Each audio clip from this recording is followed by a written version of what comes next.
ஓம் ஸ்ரீ குருப்யோ நமக. ஆன்ம அனுபூதிக்கான பயணம். ஸ்ரீ ஸ்ரீ பரமஹம்ச யோகானந்தர்.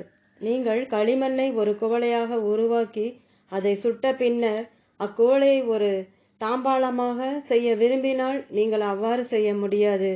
ஆனால் அந்த குவளையை நொறுக்கி அந்த பொடியை புது களிமண்ணுடன் சேர்த்து பின்னர் அதை ஒரு தாம்பாளமாக உருவாக்கலாம். அதுபோலவே உங்கள் மனத்தில் நிலைத்துவிட்ட ஒரு தீய பழக்கத்தை நீங்கள் மாற்ற விரும்பினால் அந்த பழக்கத்தை உங்களது வலிமையான இச்சா சக்தியினால் நொறுக்கி புதிய எளிதில் ஆற்றக்கூடிய நல்ல செயல்களுடன் கலந்து விரும்பிய வடிவில் உருவாக்க வேண்டும். வலிமையான இச்சா சக்தி என்பது திடமான நம்பிக்கை ஆகும். நீங்கள் நான் இந்த பழக்கத்தினால் கட்டுப்படுத்தப்பட்டவன் இல்லை என்று உறுதியுடன் கூறும் அக்கணமே அப்பழக்கம் உங்களை விட்டு அகன்றுவிடும். உள்முகமாக நோக்கி உங்களுடைய முக்கியமான குண இயல்புகளை தெரிந்து கொள்ளுங்கள். சிலர் எழுத அல்லது இசையமைக்க அல்லது நடனமாட விரும்புகின்றனர். மற்றவர்கள் நிதி மற்றும் பொருளாதாரம் இன்னும் இது போன்றவற்றை ரசிக்கின்றனர். துரதிருஷ்டவசமாக சிலர் வம்பளப்பதையும் மற்றவர்கள் சண்டை போடுவதையும் விரும்புபவர்கள். உங்களிடம் உள்ள நல்லதை மாற்ற முயலாதீர்கள். ஆனால் உங்கள் விருப்பத்திற்கு மாறாக நீங்கள் செய்யும் எந்த செயல்கள் நீங்கள் செய்த பின்னர் உங்களை வருத்தமடைய செய்கின்றனவோ அவற்றைத்தான் நீங்கள் விட்டு ஒழிக்க வேண்டும். இரவில் படுக்கைக்கு போகும் முன்னரும் காலையில் எழுந்த உடனேயும் திடமான நம்பிக்கையுடன் வலியுறுத்தி கூறுங்கள், என்னால் மாற முடியும்.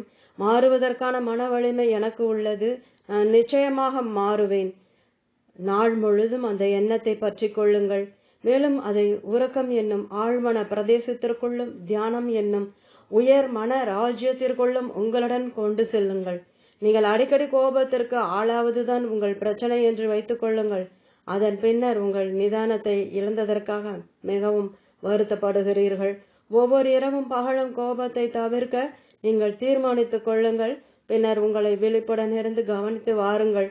முதல் நாள் கடினமாக இருக்கலாம், ஆனால் இரண்டாவது நாள் சிறிது எளிதாக இருக்கும். மூன்றாவது நாள் இன்னும் எளிதாக இருக்கும்.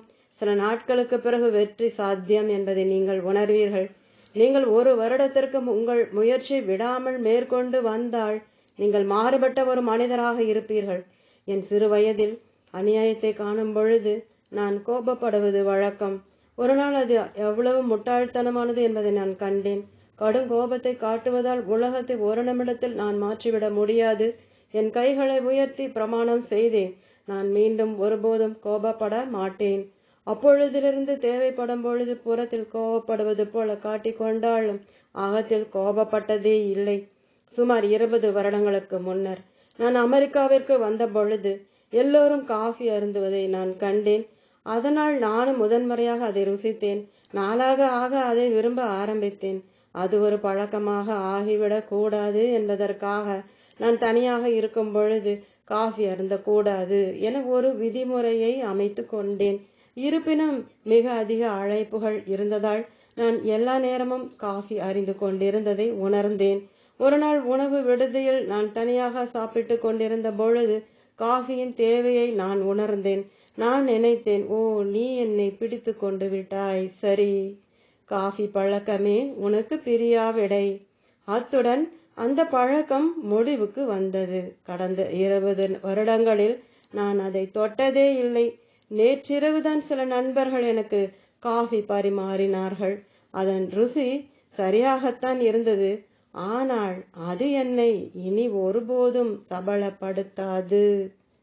தொடரும். ஓம்.